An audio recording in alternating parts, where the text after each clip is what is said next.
Introduce yourself for me. I'm Mike Hurley, co-founder of Relay FM, podcaster, and Brit. My name is Stephen Hackett. I'm a co-founder of Relay, and I own a lot of old computers. What is Relay? How would you describe it? We're a podcast network, first and foremost. I think the way we started, and hopefully the mentality that we've maintained, is that we're a group of friends who want to make podcasts, and as a business, we try and provide the structure for people to do that and take away the complications. Gosh, Relay started life as a place for Mike and I to put a bunch of podcasts with our friends, but what it has turned into, I think, is a community of people who are interested in nerdy things and like spending time together talking about those nerdy things. We used to describe the network as people, like shows by and shows for people who are creative, curious, and a little bit obsessive. We don't use that anymore, but I still really like it as a way of describing the content. I mean, we do one of our shows called The Pen Addict, right? So you don't need more obsessive than that. What was your background before Relay, and how did you get into podcasting from there? So in college, I went to journalism school, worked at the student newspaper, and through that process, I got to know the Mac. The Mac was, the heart of digital publishing, and I very quickly became more interested in the technology side of it than the journalism side of it, and had an IT career for quite a while after college. And in that IT career, I met Mike Hurley, and I'd already been blogging for a little while at 512 Pixels, and he interviewed me, I think about like when the iPad came out, or maybe the iPad 2, just because I'd written about it, and I was a voice in the community already. And then he and we just hit it off. Maybe you have those moments in life where you come across somebody you just know you want to do something with that person, a project or something, and hang out with them. And I think he and I both felt that way and started doing a couple of shows together, and it snowballed, and then woke up one day and we realized not only do we need a company, but we think we can do this for a living. And it's all kind of gone from there. So I was going to go to university, just do English literature. It was a terrible idea. I didn't like English literature that much. I just didn't know what I wanted to do. I got accepted into the universities that I applied for, but decided I didn't want to do it. So I decided I would take a year off and reapply the next year to do media studies, which was definitely the thing that I was more interested in. So I went and got a job. I stayed in that job for 9 years. That was the banking job? Yeah, so I went into banking, but like the most boring form of banking that you could imagine. Like I was in a branch opening bank accounts. Like it wasn't investment banking or anything. Like I was in a branch opening bank accounts. And I was young and considered myself an aspiring professional. Like I knew I was capable. I'd always done good in school, and I'd always thought of myself as a leader, like a person who could be in charge of things. And so I kind of started moving through the processes to become like a supervisor, then like a branch manager. So I think I was the youngest, at that time, I was the youngest branch manager that there had been in London. I was 21, maybe 20. Wow. I think by the time that I'd left, somebody else had come through, but I was too young. Nobody respected me. Like I was working with people twice my age and trying to tell them what to do, and it didn't work, and I hated it. And that was actually what didn't help then, was when I started podcasting. So me and a friend of mine, his name's Terry, we grew up at school together. I was best man at his wedding. We've been friends since we were 15. We would talk on the phone a lot. He lived further away, like he moved further away, and I would go to see him, and sometimes we'd be on the phone while I was like going to see him. And we used to talk about games and tech and stuff. And at the time, I had already been listening to podcasts for years at that point. Like I first started listening to podcasts when I was like 17.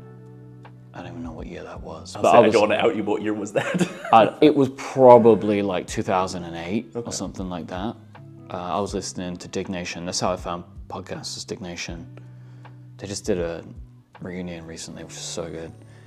Twit. They were the shows I was listening to at the time. MacBreak Weekly, stuff like that. And so me and Terry on the phone one day, and we were like, why don't we start a podcast? And so we did that. We did a show every week. It started out just the two of us, and then it became a guest show. So we would bring on guests. Basically everyone I work with now has been a guest. Well, not now, because there are now people that weren't in tech then, but like so many, a vast array of the hosts that are part of Relay were on that show. It was how I kind of got to know people. So I started doing that, and then in 2011, like I got the bug, right? So I could do this one show, and the more people I met, the more shows I wanted to do. It just kind of like grew and grew and grew.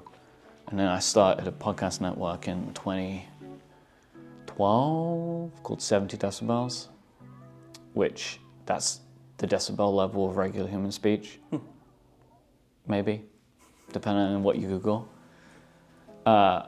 The artwork for that network was designed by a guy called Aaron Mankey, who's now one of the most successful independent podcasters around. He does a show called Lore.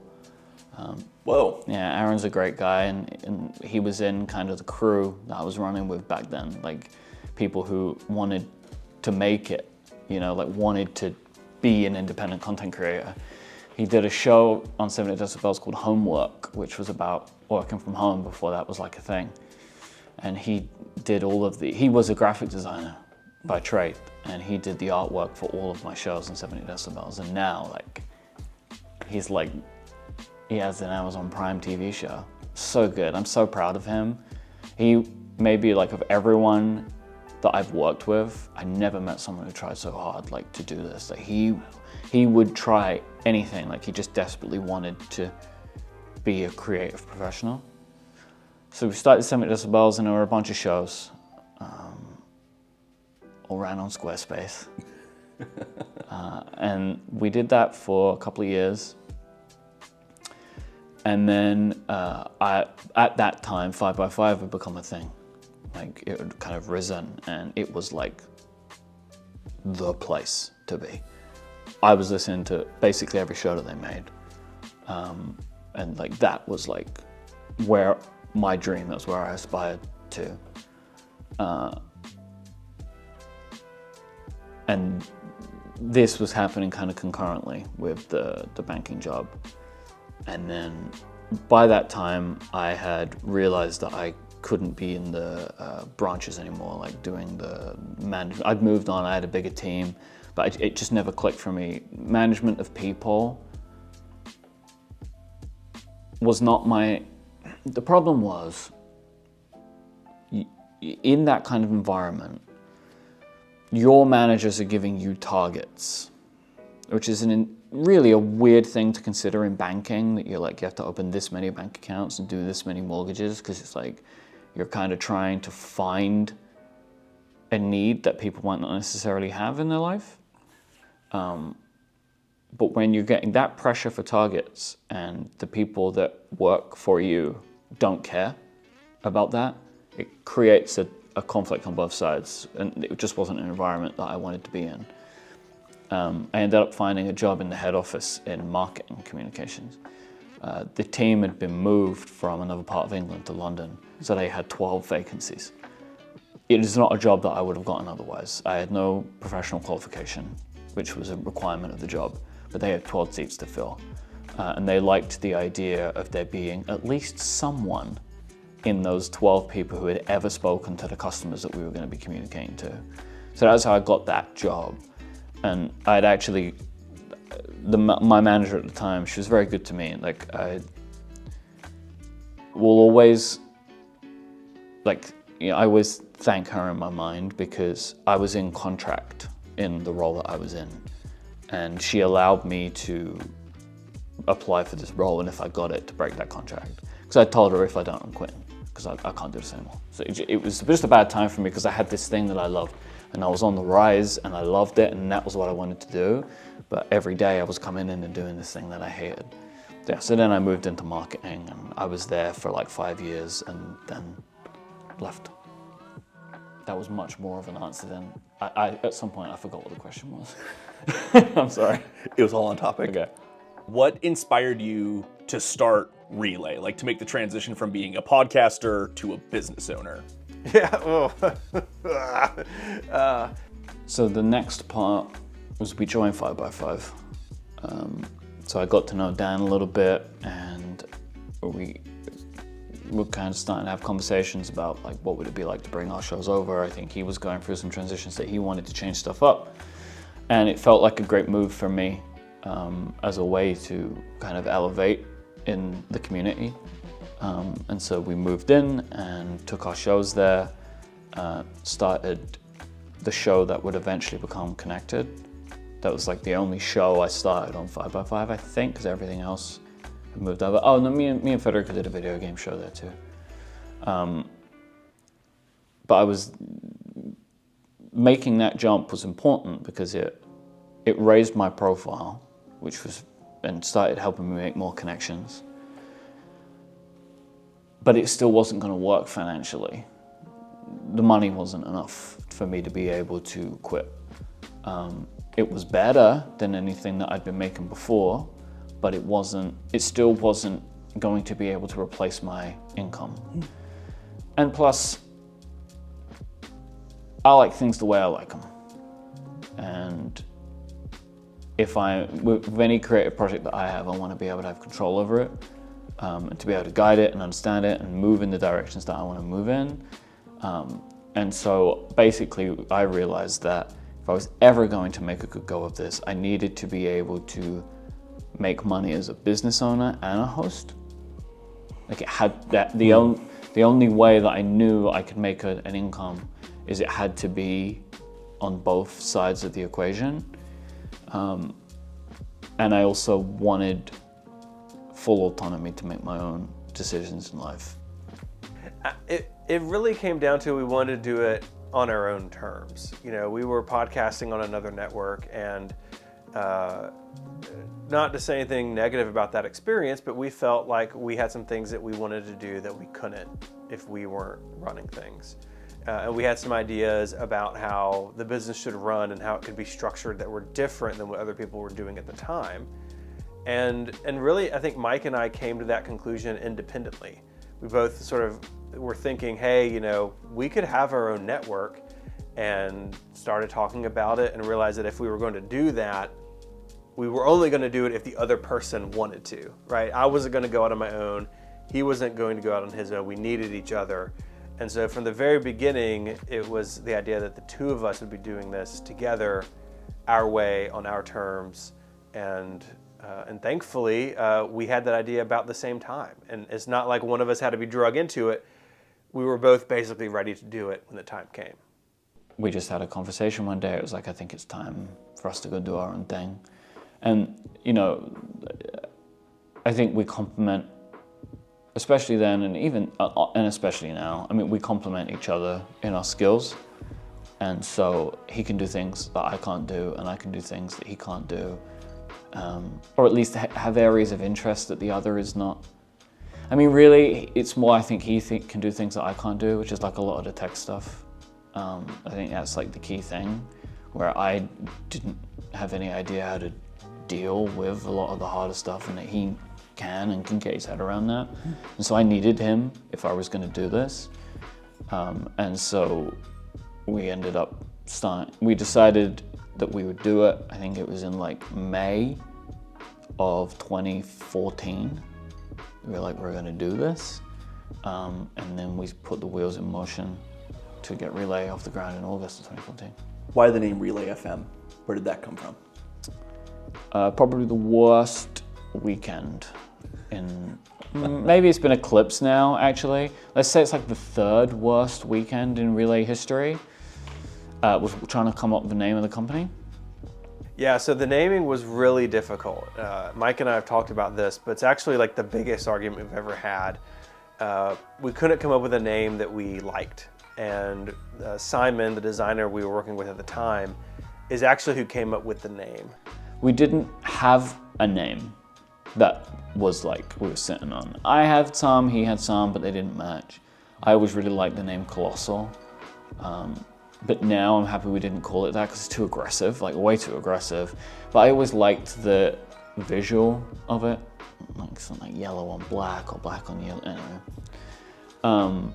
Stephen gravitated towards space stuff, which wasn't what I wanted either. And basically we spent a weekend apart, but both working. Like me and Nadina were in our apartment at the time. We had this like huge sheets of paper and she was just like writing all this stuff down, making mind maps, brainstormed. We couldn't think of anything. And then our designer at the time, his name's Simon. He doesn't work with us anymore, unfortunately. I miss him, he was so great. We have amazing designers now, but I mean, to kind of explain, he came up with the name. And there was a couple of ideas kind of rolled into one. It was, we're relaying information and our opinions to the audience. But there's also this idea that because Mike and I are 6 time zones apart, that we were kind of relaying the company back and forth, right? So like he would be working and then his day would end and then my day would end 6 hours later, and sort of the handoff idea, like in a relay race. So like we had, our relationship with him then, he was very much a part of the team. You know, he created the visual identity for everything, but he also came up with the name. And I think we moved away from space into computers, and we were looking at computer components. And relay came up as like a relay, but then also we liked the idea of, and this wasn't actually ever really a thing, but it was maybe more in the original days, like in the very original like 2 months, that there would be almost like a relay between the shows, that there would be a continuation between all the shows, that they would have a thread. I mean, at the start, I was on all 5 of them. So there was a continual thread that was me across them. Sure. But just like in general, that we were friends and we were doing this thing. And like that was something that we always looked to at 5x5, that there was this like a benefit for having listened to everything. And I think that kind of idea perpetuated this idea of like a relay. And the thing was, the name was good enough to get going. And then I've always felt that like names aren't that important really, because after a certain point, the name is just what the thing is. And of course now the name just is what it is, like all names, right? I don't think about those early meanings, but I do like that there was more than one, that it was sort of both of those ideas together. And when Simon pitched us the name, we knew right away that that's what it was going to be. After that point, there was no more arguing about the name. The meaning behind it goes away. So we just needed something that was good enough, available enough, and that we could build a visual identity around, which we did. Like everything was circular and like it all kind of fit really nicely. The only other name that we could agree on was Neon, but we couldn't get any domains. And so our CMS is called Neon, because that was the only working title we had when we had to fork the CMS to build it, which called it Neon. But we couldn't get it. Neon FM, Neon.fm, we couldn't get. So. And I'm actually really happy that we didn't call the company Neon, because it would have put us in a design box that I would hate to be in now. Mm-hmm. Interesting. Yeah. Because it's too constraining. Everything would have to be some form of neon, right? Yeah. And that would have been really great at the beginning, but that would have gotten old real fast, I think. So this started 10 years ago with you and Mike and the help from your friends. What does the team look like today? Yeah, in the beginning, it was like me and Mike and an email account, right? And we had a small number of hosts, and We didn't even have a Slack at first, right? Because we're very old. We're sending emails back and forth. And now internally, Relay is a whole team of people. And we have Carrie, who came on as an assistant like 8 years ago, and Carrie now runs our sales program, with our advertisers. And likewise, Kathy Campbell came on in sort of an assistant administrative role and is now our community manager. And we've been really fortunate to work with lots of people who have helped Relay get to where we are. Jim Metzendorf and our other editors doing amazing work week in and week out that people hear, really elevating our production to a level beyond what Mike and I could do ourselves. And then of course, just the awesome number of hosts that we have. Getting to work with people who I followed their work for years before they came onto the network is really incredible to me. I remember reading Jason Snell in Macworld, or reading Christina Warren on Tua, or having, each time there's a new OS 10 release, reading John Syracuse's reviews. Like, getting to work with all of those people on, over the years has been incredible. And getting to know really the best people in our industry of, consumer technology commentary has been awesome. It's made me better at it, and it's made Relay as a whole a much more vibrant, rich place for people to listen to shows. And I'm so excited that the beginning, Mike and I were on every show. That is not the case anymore. I'm so pleased it's grown beyond just the two of us. And, it's awesome being in that Slack every day, working with people who are doing incredible work across the network is so much fun. Do you feel like there's some kind of element of what you were like as a kid or a teenager that now in retrospect, it's very obvious that this is the position you landed in? Yeah, when I was a kid, this is like a very early memory. We had this I'm sure there's a name for these kinds of things, but it was almost like a chemistry set, but for electronics. Oh, yeah. So it was like this box, and it would have switches, and you could run cables between things. Well, that was my radio deck. So I used to sit and put on radio shows for my family. And I would be turning the knobs and talking, and that was my radio station. But I was one of those kids that always had some kind of presentation to give. I always, making my morning show that I would make my nan a part of. I was very much that kind of kid. Especially when I was really young, any opportunity to perform, I would take. Singing and theater stuff, and as I got a little older, I got too insecure that I kind of dropped that. But when I was really young, that was a big thing for me.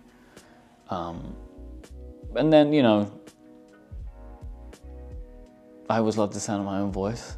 I've always had a lot to say, and so it doesn't surprise me that this is kind of something that I ended up gravitating towards. But these seeds were there from when I was real young, I think. Yeah, absolutely. I feel like so much of my experience growing up, from student newspaper to my first job, and it was actually at a nonprofit doing a lot of tech and media stuff. All of those things, even my IT career, which was pretty grown up and professional there for a while. All of those steps were necessary to get me where I am now. And in hindsight, all of those steps, at the time, it didn't feel this way, but looking back, I see that's a linear progression through my career. And without all of those steps, I wouldn't be able to do what I do today. I needed the IT career. I needed the journalism background. Going back all the way to the fact that my parents are both self-employed. I grew up in a household, parents working for themselves, so I saw it firsthand. I think all of that led to where we are now. What was it like making the transition for Relay being your full-time job? It was really scary when it was time to quit my job. Mike, of course, did it early on, and that process is well documented in early episodes of Analog.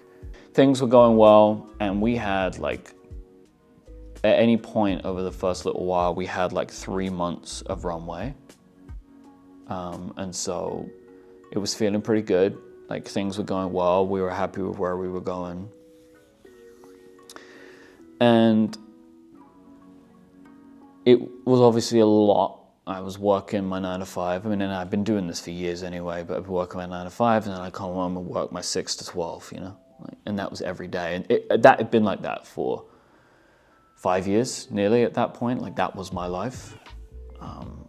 A lot of people ask me, like, if you want to be successful in a creative endeavor, what is your main piece of advice? My main piece of advice is sacrifice. You have to make sacrifices. If you're not willing to make sacrifices, you probably won't get there. And that sacrifice could be whatever you want, but the first one is time. Like if you're unwilling to sacrifice your time, you won't be able to build your skill. But so we were doing pretty well, but it was a lot of work. But it felt like things were going in the right direction. We were getting a lot of interest, and we'd started to have people reach out to us about joining the network. The first one was Jason Snell, and so like he was at IDG. They fired a bunch of people. He was one of them, and that was amazing for me because we got to start Upgrade, and like that was in September. I mean, we launched in August, and Upgrade was in September. And so things were going well, like it looked good.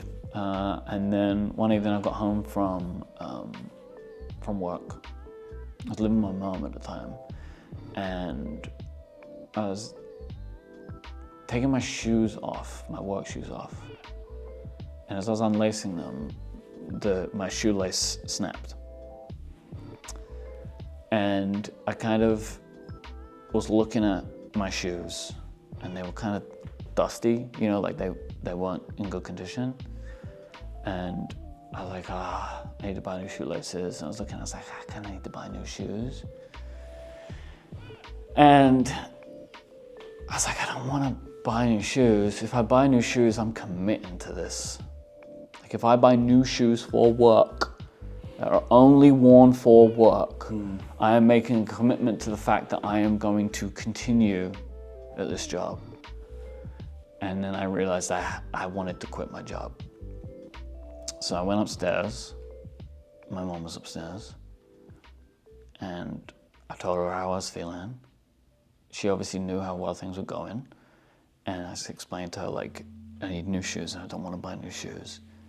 I think I need to quit. And I had to ask her, I had to speak to her, because I was paying her rent.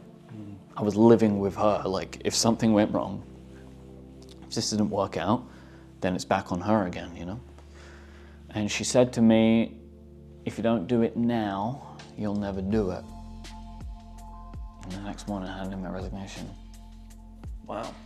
And I took a longer resignation period, which was part for me, part for my boss at the time, who was really good to me. And I did like 2 months. I only had to do a month. But this kind of gave me like a real time to get my head down and like really focus. And it was kind of funny really, like I wasn't prepared because I didn't really have time to prepare. Like I had time to do the thing, right? Like we were just in it doing the thing, and just in doing that, it was fine. And then, you know, it was like, we're good for 3 months, we're good for 3 months, and then we're good. Yeah. It unlocked the next part too, like me being able to do it full time. It really, really helped us to stabilize, to build the foundation to the point where Stephen could do it too. He had 3 kids. It was a very different scenario for him. I quit my job about a year later, so about a year into Relay's life.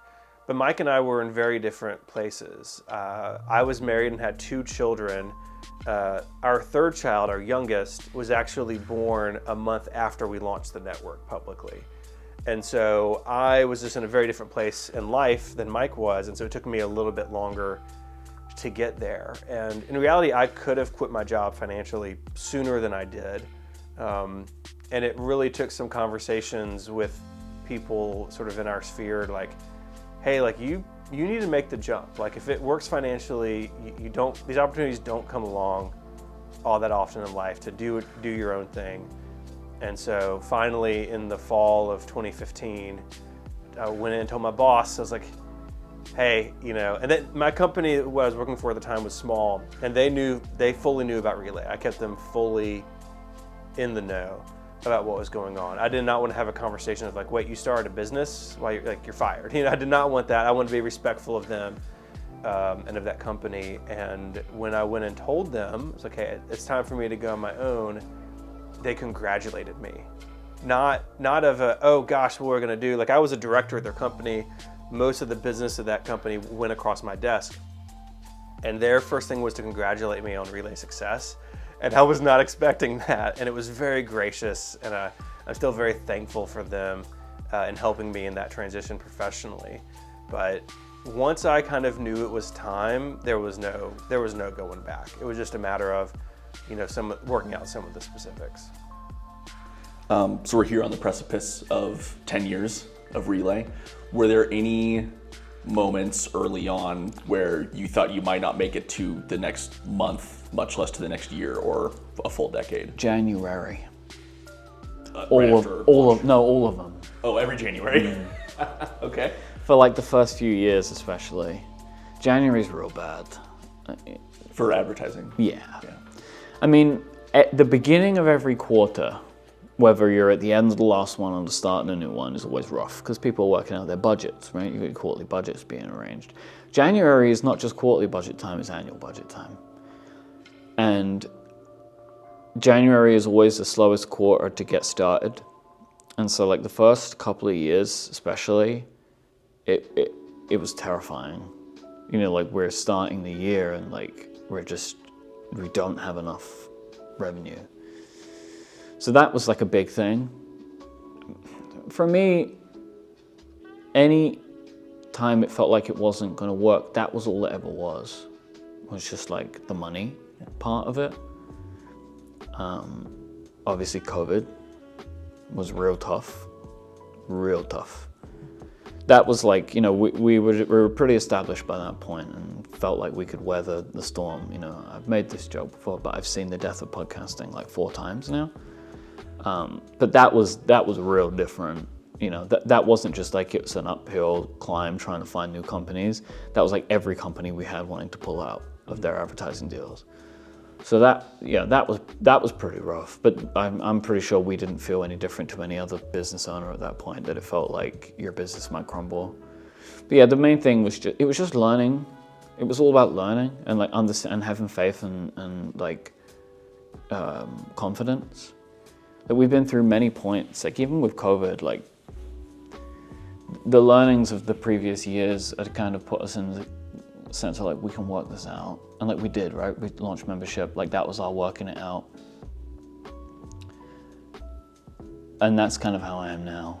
Like when we have problems, we had problems earlier this year where our advertising had been a bit tough and me and Steven were paying a lot of costs out of pocket and we kind of hit a point of it and we had to make some changes.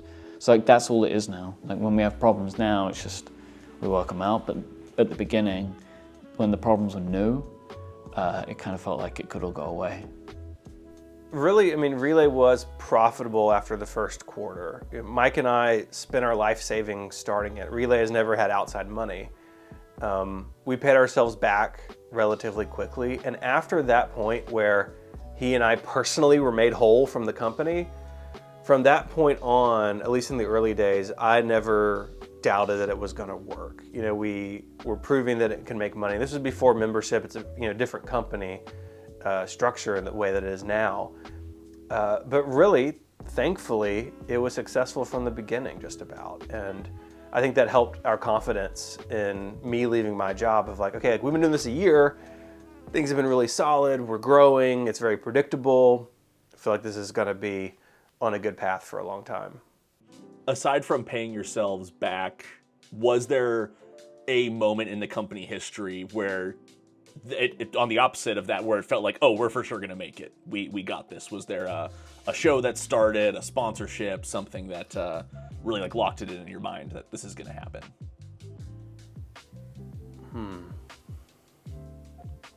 I think when Mac Power Users moved over, that was before I was a host on MPU, but when David and Katie came to us and said, we'd like to move MPU to Relay, that was a big moment for us. And we'd had big moments, like in the very beginning when Jason Snell came on, when he left IDG. He was like, I want to do a tech podcast, I want to do it with y'all. Our company was like 3 weeks old, like wild to me that he trusted us with that. But there was something about Mac Power Users, it was already an institution then, had been around so long, such a big audience. And for them to come to us, for David and Katie to say, we want to join y'all in what you're doing and we want to trust you with Mac Power Users, that was a huge moment. That was a show that just personally I'd listened to from the beginning in like 2009 or something. Before I was podcasting, I was listening to MPU, listening to David and Katie. And so for them to want to join up with us was so humbling.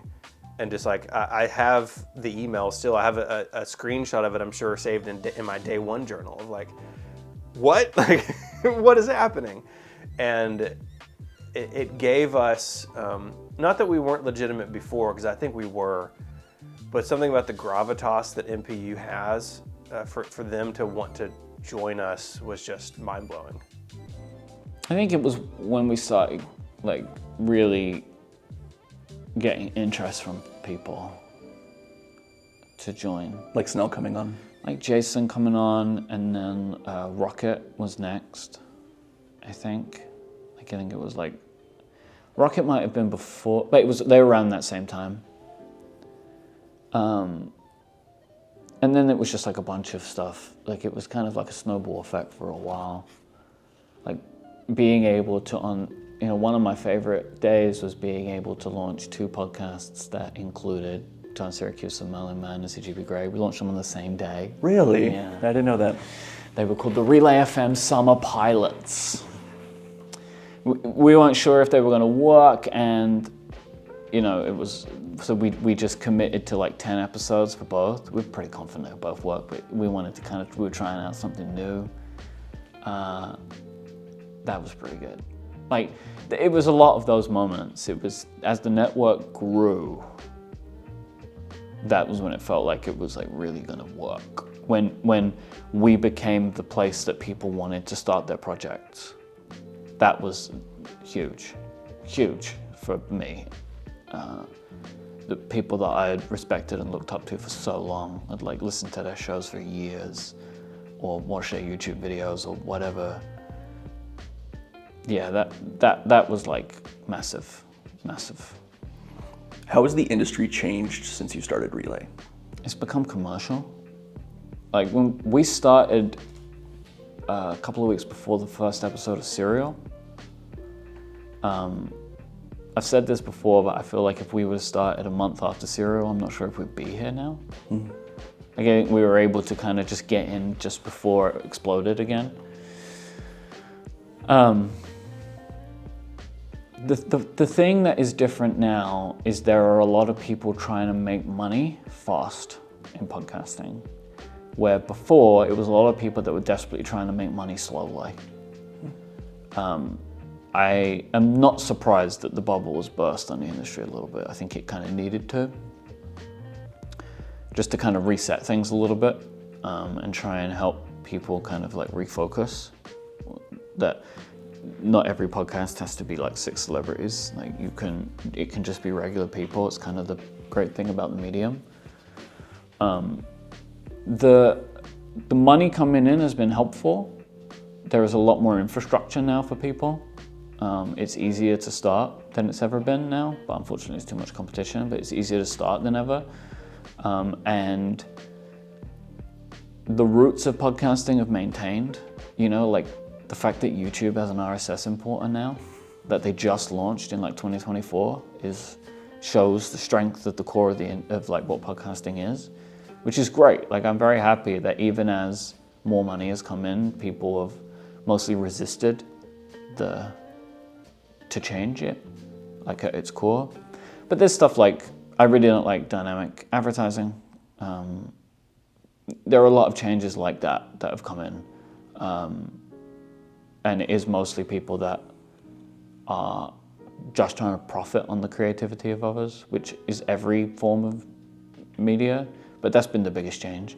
Like when I started, it was mostly all technology podcasts. So like I'm happy in a way that the type of show was broadened. But sometimes I wish that there were just more people that did it because they loved it, rather than doing it because it's a 6-month paycheck. But that's just creativity, man. That's art, right? That's what it is. You know, the podcasting industry has died several times since we started the company. And the industry is definitely different. Podcasting is much, much bigger than it was when we started. And that's a good thing for the most part. More people know what podcasts are, more people know how to find them. Apple has a podcast client built into the phone, which was a huge deal for the industry. There was a long time where you're just kind of listening in third-party apps or, you know, singing it to iTunes with your iPod, and like the rise of podcasting on the smartphone started before we began, but that was a big push, people understanding what podcasts were. But I think the biggest thing that we've seen change over the last 10 years is listener involvement, including our own company, where advertising has had its ups and downs, and through the pandemic in particular, the ad market was really bad. And we took that moment to sort of reinvent our membership program. And now the company basically is 50-50 between membership and advertising. And to talk about listener support 10 years ago was really weird. And some people were doing it, and some people were doing it with great success. But in tech podcasting, at least, it wasn't that big of a deal. And now it's a huge deal. And it's been hard for some people to kind of get their heads around. I think we were fortunate that our audience got it, that this is something that people really resonated with, and we have loads of members, and that continues to grow over time. And that's something that was not on our radar 10 years ago. We never had a conversation in the early days that I remember talking about, like, well, what does direct support look like? That just wasn't on anyone's radar back then. Through all those changes, is the guiding philosophy of Relay still basically the same as it was, or has company culture really shifted in the meantime? I think we are still driven by the same values, that we want to create content that people enjoy with our friends. And we want to be authentic in not only the way that we do that, but the sort of the meta conversation around it. And members will know who listen to something like Backstage or see Mike and I in the Discord, where we're really open and honest about how the company's doing. And that was something that we felt was important from day one. And it's not something that everyone does in our industry. And I think we just want to level with our audience and have a conversation with them. And we value their feedback and follow-up. And I don't think that's changed. It's bigger than it's ever been, right? The scale that we operate, if you had told me 10 years ago, I would have laughed or maybe just sort of like curled up in a ball. Thankfully, that happened gradually, so we got used to it as it was happening to us. But even though we're bigger, Mike and I have really tried hard to keep those values, those fundamentals the same. And I think we've been successful at that. I don't think we're that different. Like, obviously we are. We're more of a business now than we were then, right? And we make more decisions as business owners than we did then. But the basics have remained the same. It has always, it's like what I said earlier, like we started as a place for people who wanted to make podcasts, they're like creative endeavors, wanted to make them, and we would help them. And if anything, we're better at that now than we were then. We have more infrastructure, we can better help people now with the knowledge that we have amassed. But by and large, we don't need to help. That's the difference, is like we're better at it, but we need to help people less because everyone's been doing it for so long now. But I feel like, I mean, at its core, like the real center is me and Steven want to make podcasts, and that's what we want to do for a living. Like that, and that's why Relay exists. And we're both still doing it. So like I think the central core of the company is the same as it was 10 years ago. Relay has spent basically half of its life pre-COVID and half post-COVID at this point, which is kind of hard to believe. Obviously, launching membership, something already touched on, was a big deal then, and I'm sure listener patterns changed. But like, as a founder, what was that period like? I'm sure, like, were you able to do something you'd been thinking about for a while? Because now there was this, already tumultuous time to do so. Was there something that was snatched off your roadmap? The Texas tour was brought up recently on Backstage. Yeah. What was that time like? So we had a membership program in 2015, and it was basically just like people like, we want to give you money, so we should allow people to give us the money if they want to give it to us. And then we committed to doing the annual specials. That was kind of like, that's what you get. And it was small, and we'd had a lot of calls from people to have an advertising free tier. And to me, as the person handling advertising, that was insane. Like, why would we disrupt the core of our business for something we don't know is going to work? So I was always the blocker of it. Stephen agreed with me, but it was definitely more from me. Like, I desperately did not want to upset our advertisers, because like we could have got 100 members and lost one of our biggest advertisers because they were like, why are you doing this? So I was very against it. And it also wasn't financially necessary. Like, we were doing great. Like, the advertising was more than enough. Like, it was fine for us. Then it wasn't. I don't remember the exact timeline, but I know that when COVID hit and we started getting advertisers pulling out, we realized that we were in trouble. And so we decided that we were gonna, we knew, okay, so if our advertisers might not give us money anymore, or they're gonna take a break, but we honestly didn't, like, especially early on, it was like, is this forever? Like, I remember these conversations, like, will I ever get on a plane again? Like, that was what it felt like. Because, it's hard to remember now, but like, there was no idea that there would be a vaccine. There just wasn't, right? And so we didn't know if the things that were temporary would become permanent. So we knew that the only option we had was to ask people for money. But I am very allergic to asking for money for nothing. We're a company, we're not a charity. Like, I don't want people to to treat me like a charity. Like, this is like an exchange, right? So we started out that me and Stephen would do Backstage, which was like our kind of like behind the scenes podcast. And we started that as like hey, if you become a member now, you're gonna get this. And we also started the Discord at the same time. So like, you're gonna get these. If you start now, we can do, we'll set you up with this stuff.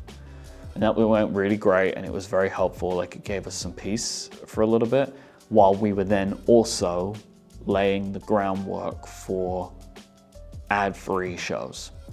And that was the thing that we needed. But what was the point of doing ad-free if we didn't think that there would be any advertisers? So it was ad-free plus bonus content. Oh, okay. Because to me, it was like, well, what is the point in telling you you'll get no ads if we not only have less ads, which you did then, but we might have no ads in the future, right? And so like, that's part of the exchange, which is like, you're gonna pay me and I'm gonna give you something. It's not just you pay me to get the thing you've already gotten. It was very important to me. And so it is the hardest that we have worked. We worked harder during that period than we did when we launched the company. It was all hands on deck, like, where we were trying to work out all of the ways to do this thing, and then Stephen would go away and work with our developer, and then I would go away and try and beg our advertisers to not go anywhere, and like, and then we'd come back together and we would be cramming on this thing. Stephen will know, I'm sure, but it was an incredibly short period of time from like, we're going to do this to having it done. And we launched in like June. We launched a couple of shows, and I had like a projection. So it was 3 of my shows were launching with membership immediately, which was Upgrade, Connected, and Cortex. And I had goals for each of them for the first year, and we met them within a week. Wow. And so then I was good again. I mean, the pandemic was super scary for everybody, right? It was interesting on one hand, on a personal level, that I had a lot of friends all of a sudden struggling with work from home, and had people like texting me like, how do I do this? Like, well, I can give you some advice because I've been doing it a long time. And in that way, Relay was really set up because we've always been remote, right? Like, I'm sitting here in an office in my backyard. Like, we've always been distributed. The advertising market basically stopped in the early days of the pandemic. Lots of uncertainty in the economy. And when that happens, basically the first thing that gets cut is advertising. And that was scary. We saw budgets that had already been approved basically disappearing in front of us. And we saw our runway, selling out into the future, that runway getting shorter and shorter. And we knew that we had to do something. And in looking at what we had, we'd already had a membership program that actually launched several years prior to the pandemic. But it was very simple. It was very small. What people got was basically a few perks a couple of times a year. It was not an ongoing, you're getting something every week kind of thing like it is now. There was not a Discord then. And in looking around the company at what we had, it became immediately obvious that we need to shift to membership in a bigger way. And so we spent, I don't know, a couple of months kind of figuring out what that would look like, coming up with the idea. Not that it's original, but we had to figure out how to do it. The ad-free, longer versions of the shows, deciding to do a Discord, which Mike and I had no experience with. And so we were reaching out to people. A lot of the folks in our moderation team now helped us start the server because we just didn't know what we were doing. And it was scary, but I'm so glad now that we've done it, because I think Relay as a community is much more vibrant and much more engaged than it was before. And I appreciate that. On the membership program, did you expect the Discord to be as big as it is? Is it what you expected or hoped? I was very concerned about a Discord. Like, it was like something people were asking for. And I was very worried about creating a space that was unmoderated. That was like a big concern that I had. And so I knew that we needed moderators. We have an incredible team of moderators now. And we started smaller and it got a little bit bigger. I was just very nervous about creating a space where someone could get hurt. It felt like an unnecessary risk and something that I didn't really want to bring to us. But again, like the ad-free listening, at a certain point, if people are asking for something enough, you just have to find the way to do it right. So we found the way to do it right. We sought counsel with a bunch of people that had done similar things in our wider colleague group. We started working with some people who were moderating large communities elsewhere to kind of get their advice and guidance and creating the rules, and I'm very happy with where it is. It is not what I expected it to be, because I mean really, and I'm not trying to overinflate for the Discord's ego, but it feels like what the internet used to be like a long time ago. Wow. Yeah. Where it is by and large a bunch of people causing mischief. Yeah. But fun. Yeah. And it's good. It isn't what I thought it was going to be. I didn't really know what to expect because I was just so nervous about it. But it is a very good place. I think it is the best place for our listeners, and I think really represents how I think of Relay now. So maybe it was naive, but I just sort of thought Discord would be kind of like a cool private Twitter at the time, right? We'll just talk about computers. And the breadth of topics we have in the Discord and sort of the sub-communities we have in the Discord are much more varied than I ever thought there would be, right? Like we have everything from the hardcore tech stuff to keyboards and space and travel, like all these different things. And that's grown organically. The community's told us over time what they want out of the Discord. And yeah, there's a lot more people in there than I thought there would be. It is still just a fraction of the membership though. There are more members than not who've ever logged in, right? Like there's lots of people who just, it's not for them or they don't think it's for them. I would encourage them to come check it out. I know you're out there. And it's my favorite place on the internet. I love hanging out in the Discord. In the years since Twitter has sort of faded, at least in our community, the Discord has become where I go to hang out and talk with people. And it's great.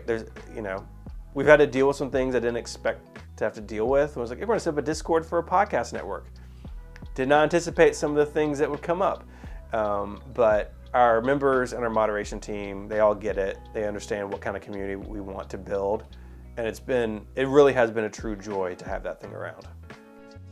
Where we are now and looking to the future, I see Relay as a listener first podcast network, and like listener first, which doesn't make any sense on the face of it, but it makes sense to me. Where I feel like now more than ever, I am wanting us to make decisions that are focused on the listener more than anything else. Like, and really what that means for me is just like continuing to lean into the people who care the most, no matter whether they're members or not. But like, I really want to hyper serve the people we have as opposed to trying to find new people. That's kind of where I am. It's accepting where we are in the industry. Like it's accepting that we are not growing anymore. We're not shrinking. We've stabilized. I mean, it's hard because the science behind working out podcast download numbers changes all the time, and we have no real say over it. But like we're stable, but we're not in growth anymore, and I don't want to be. And so I am focused now on the people we have, giving them the best of everything that we can give them. And so that for me just means listener first, the prioritizing of the current listeners. Like that's where I'm focused on for the next, I don't know how many years, but that's where I see us now. And that is because of the membership, is because of the Discord. Like I can see the benefit in trying to make those people the happiest they can be is I know will help make all of our listeners happier, whether they're members or not. Philosophically, who do you think Relay's fans are? Who are these people?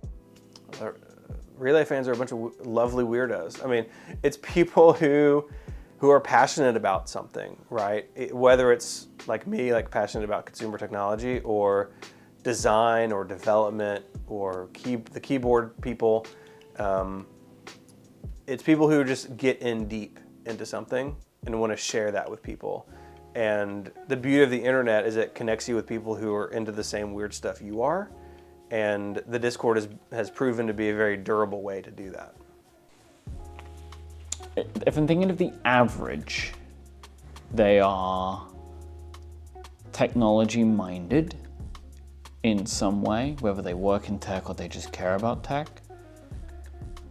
I think they tend to be kinder than the average person. I think just in the interactions that I've had with people over the years.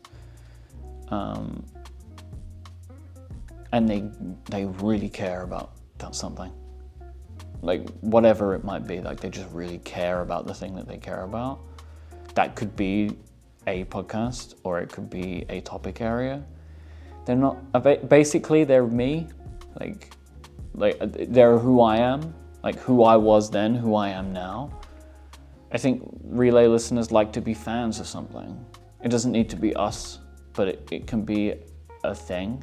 but there is just like the idea of fandom appeals to them in the same way that it does to me. Like, I am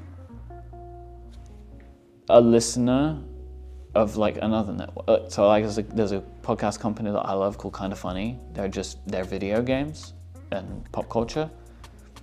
I pay for their Patreon, and like I am a fan of those guys, and I watch everything and love everything. So like I am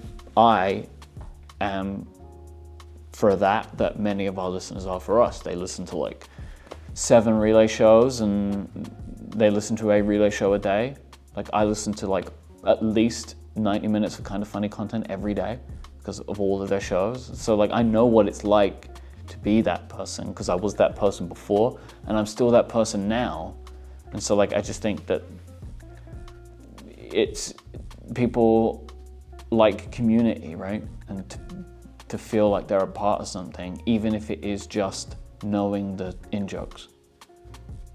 So in addition to being co-founder of Relay, you're also managing director at Cross Forward Consulting now as well. What is it like having a side gig again?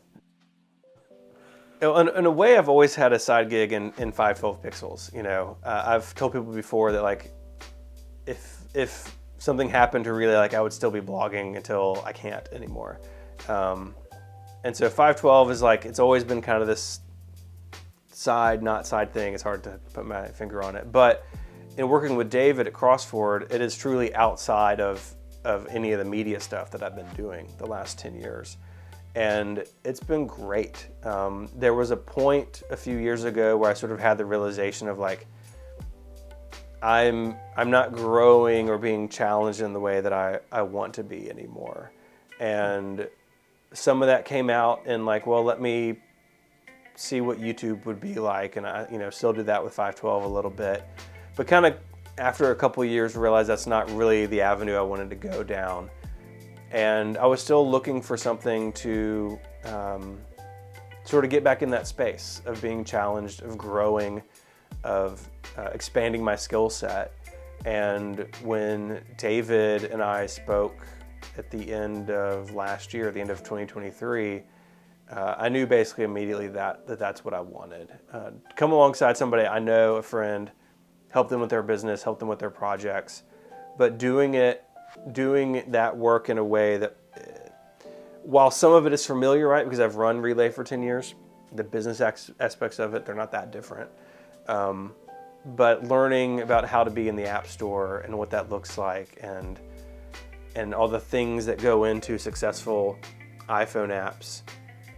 I talked around that for a long time, but now being in it firsthand has really changed my perspective on some of that stuff. So not only has it been good personally to have some diversity in my personal income, but also growing and learning again, I think it's also made my commentary better, because now I have that firsthand experience of like, when I went to WWDC this summer, I went as Steven, the press person, but also Steven, like the person who works on some iPhone apps. Like I caught myself listening to the keynote and watching the sessions through a different lens. And that's been really fun. It's been really challenging and really hard, but really fun. And how has it been balancing that with Relay as well? I have to imagine Relay is still top priority, but what is it like managing the time? Yeah, Relay definitely is still top priority. It's what pays the bills. The most immediate change was I gave up more editing. So I was editing Connected until the end of 23. And it worked out where Jim Metzendorf, our editor, had some availability because of a couple other projects had wound down.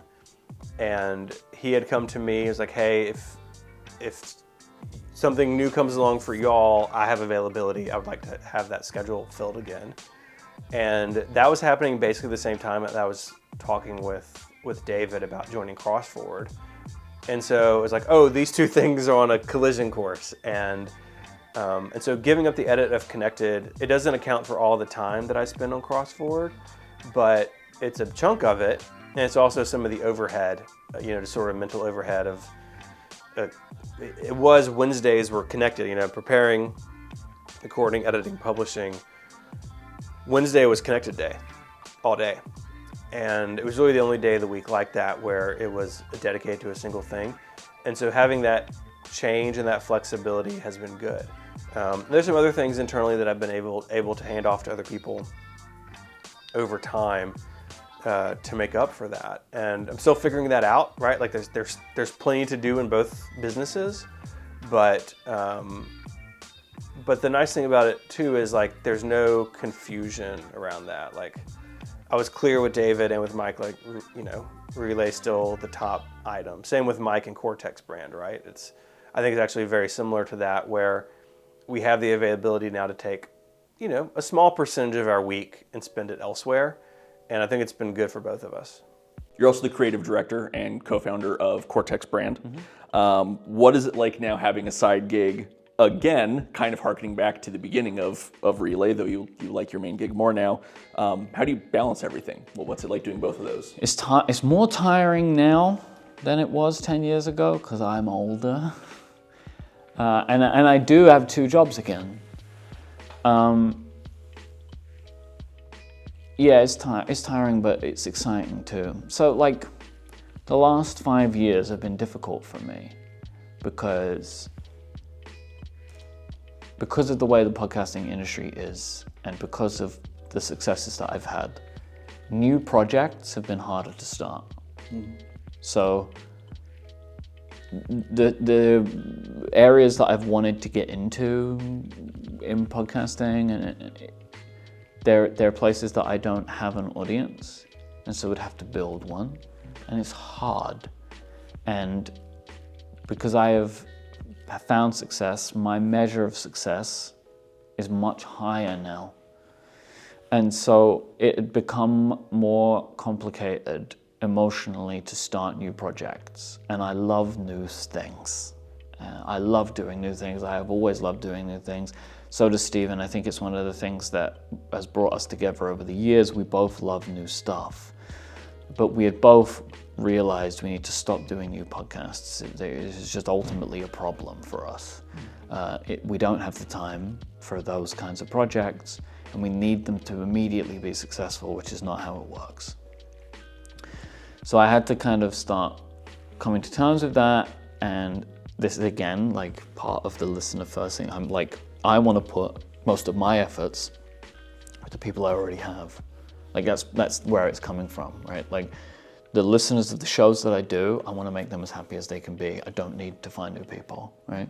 So this is all coming to terms with that. And then Cortex brand became a thing.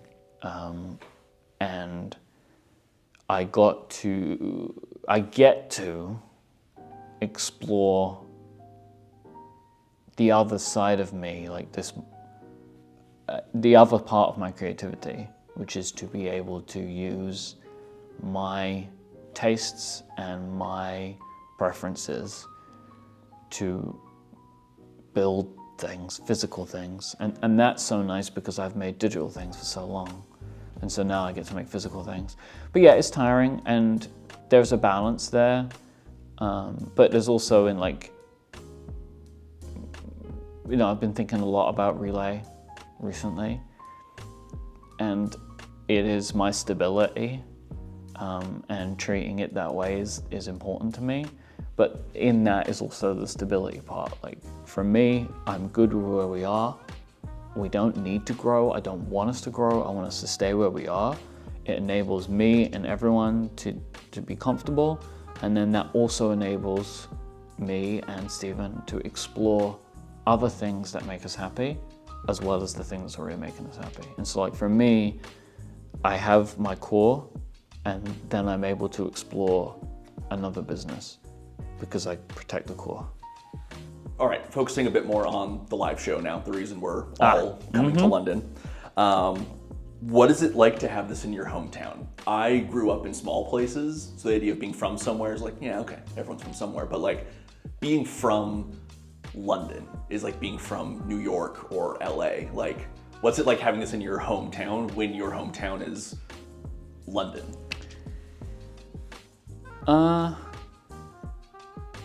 It's helpful that I grew up in London because it's a big city that people want to visit. So like to do a live show where so many people are going to travel for it, that's helpful, than if I'd grown up in a much smaller place that didn't have a destination feel to it. I don't know if we'd be able to do this as easily. We announced this a year ago, hoping that people would do what they're doing, which is they've brought forward or pushed back that trip to Europe they wanted to make, right? And so that has been great. And even though it's what I wanted, I can't believe that so many people are doing it, and it is truly an incredible thing to me. Since the Queen died, I have become much more patriotic for my country.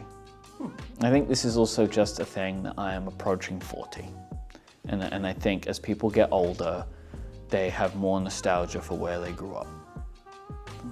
And there was something about that moment where I feel like I much more understood the pride of being British, seeing the way that our country dealt with that and all of the, it kind of maybe started a little bit before at the Jubilee, but I just found myself becoming more emotionally affected by the pomp and circumstance. And just over the intervening years have found more of a pull for here. There was always a time in my life where I thought I would move probably to America, but now I can't imagine it. I can't imagine not being here. This is where I want to be. And so it had always been a dream of mine to do a show here one day. We'd never done a show outside of America. And so when we were starting to realize that the 10th was coming up, to me, there was no other alternative. We had to do it, and luckily everyone agreed. And so for me, I feel an immense pride to be able to put on a show in my home. How is this live show different from other live shows? Pre-2020, there were way more live relay shows. There were short tours. Certainly y'all learned a lot from that experience, but how has this one been different? The 10th anniversary is obviously super exciting. It's not every day your company turns a decade old. And years ago, we talked about, hey, wouldn't it be great if we could do this show in London? It's where Mike is, it's his home. And all of our shows to date have been, kind of across the United States. I think we've done one in Toronto. I think they did a Pen Addict in Canada once. But, at the same time, the location does make a difference. It also doesn't make a difference. We're still just planning on a bunch of people being there and being excited. But it's also weird because we haven't done one in a long time. I mean, the 5th anniversary was the last live show. And so part of it is rediscovering muscles that we haven't used in a long time, and hopefully it goes well. And I suspect it will. But it's mostly just been fun to be thinking about doing a show for an audience again. We were doing it on a pretty regular basis before the pandemic, and we just haven't done one since. And I'm excited to see if those muscles still work. And I'm hopeful that it's the beginning of us doing more of them again. Time will tell with that, but I'm mostly excited just to do it again. I love live shows, and it's so much fun just to have an audience, be in a theater, fun to be with coworkers I haven't seen in a long time. A lot of people coming to London I haven't seen since 2019, if not before. And so that it's also the reunion aspect of it is going to be special. Over the years of doing live shows, what I came to realize is what we should never do is a regular episode of our shows. Oh, interesting. Okay. So this came in, this was very focused on me when we did, with some exceptions. So when we do, when we have done the Pen Addict live shows, they make sense to be regular episodes because we're doing them at Pen shows and we just talk about what the Pen show was like. But we did a little tour in 2018, I'm gonna say. I think it was 2018. And we hit up a bunch of places and did a bunch of shows. And we did an episode of Connected in New York. And it was a regular episode of Connected. And it was great. Afterwards, we were meeting with some people, and I met a couple who were in New York on their honeymoon. They came to the show, and I felt terrible for this person's partner. Later on, I think it was that year, we did an episode of Connected at WWDC that was chaotic. That's where we met. Yes. The night before. Yeah. That was the one where we were playing games and Federico had his tattoo and it was just like madness. That show changed Connected forever because we realized that we just like to have fun. And those two things kind of made me realize that, I think that would have been like 2017? 18, yeah, because we did one more Connected after that. And because basically and this was carried through, and I think the perfect show for this was our 5th anniversary show in San Francisco, where we played Family Feud. The reason for this is if we're doing shows like this, especially if they are disconnected from a conference, my expectation is people will bring their partners or bring a friend because you go with someone. I'd want to make the show good for everyone. And so what I like to do as much as we can now is to just make them enjoyable and like general, as general as they can be, rather than like, here is our regular episode.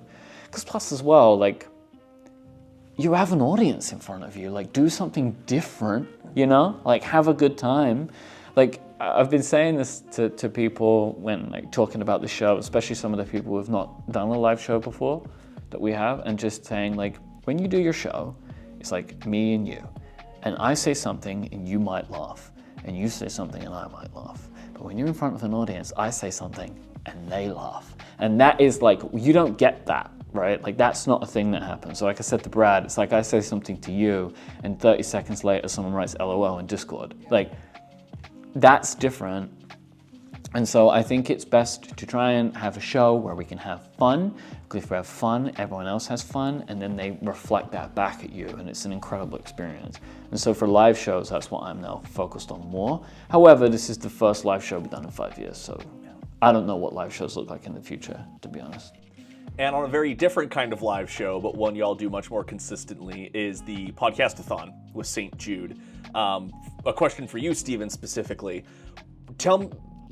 Less of a question, more of a request. Tell me about the origin of Relay's connection with St. Jude. How did that happen?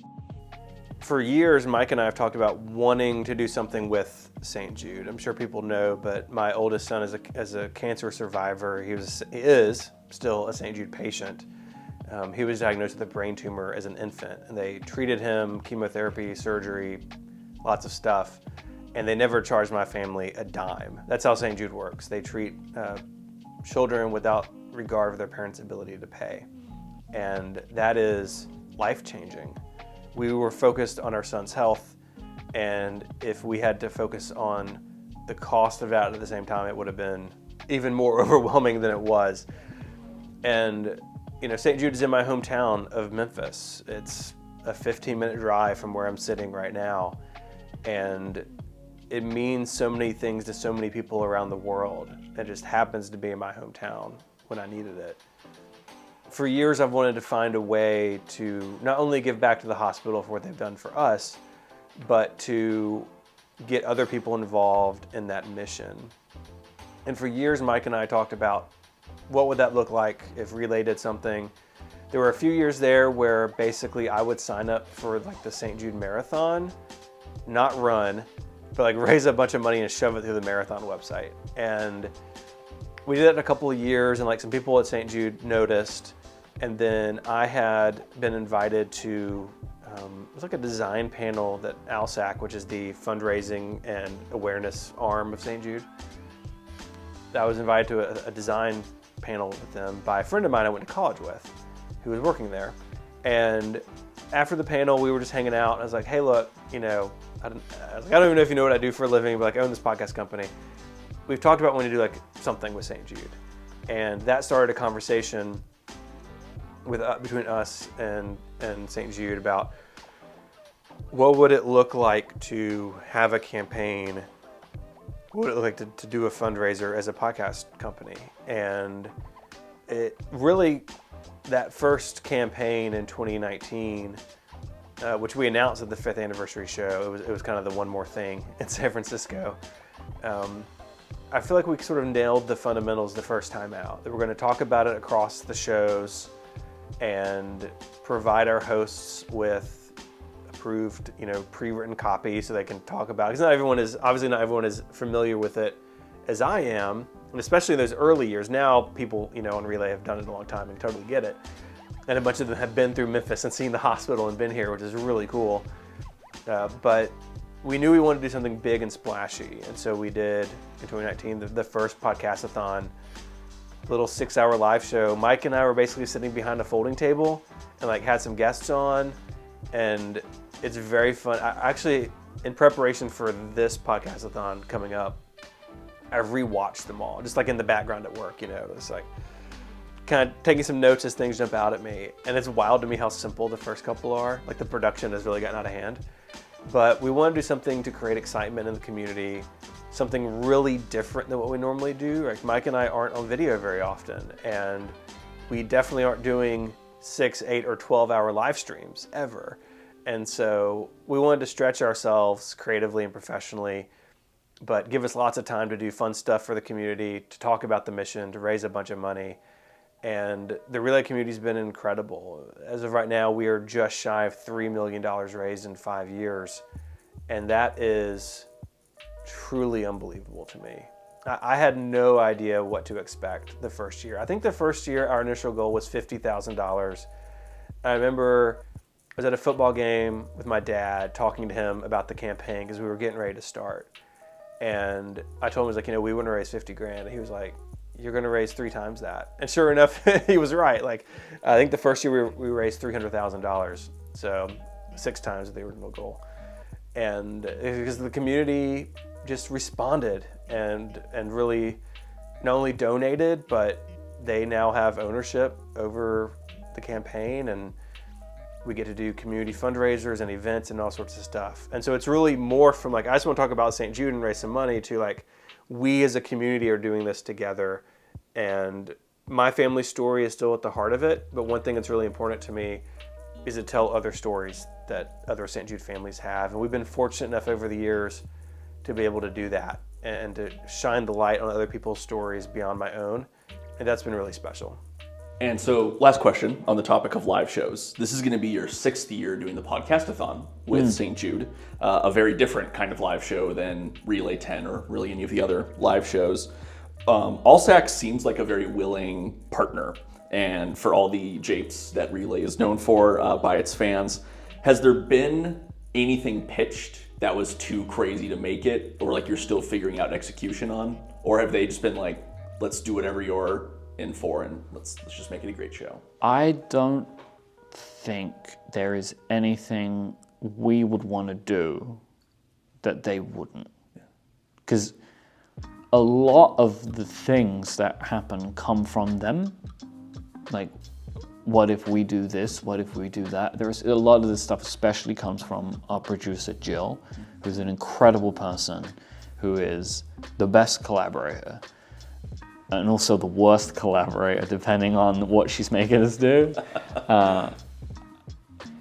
Anything that we have wanted to do that we haven't done is just because they're logistically difficult, right? And so there's stuff that we have done in the last, say, couple of years that we had wanted to do before.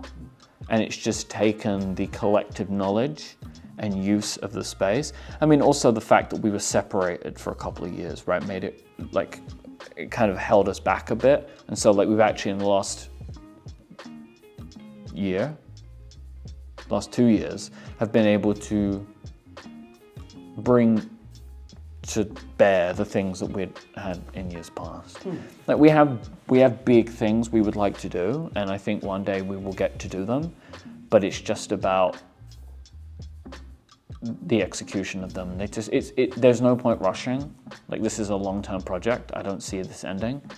And so there's no need to try and do it all at once. You know, there are things like going to 12 hours, right? Like, the original pitch was 24. It's like, this was before, but this was before St. Jude were involved. Sure. Like, me and Stephen had wanted to do this. I mean, the idea for this, it dates to like 2013. Wow. Is when we started, when we had the idea of a 24-hour podcast-a-thon. We will never do 24. And like, that has come from having done 12 now and taking the guidance from our partners at St. Jude and ALSAC, that 24 hours is horrible. Like, it's not a good experience. Like, there comes a point where like, maybe nobody's having fun anymore, you know? Like, when you get, like, because 12 is hard. Like, it's like physically hard. Like, I was in pain. It's just a lot. Like, it's just a lot. Oh, yeah. So we won't go past it. We don't need to. I actually think there is diminishing returns past that point.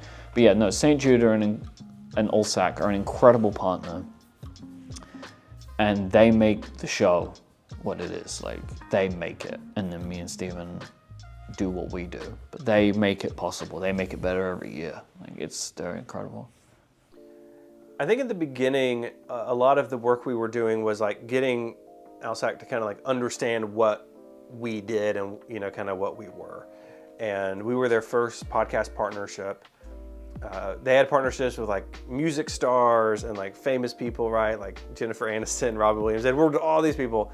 They'd not worked with the podcast company. And so a lot of those early days was like kind of telling people what we did, how we worked, what our audience expected.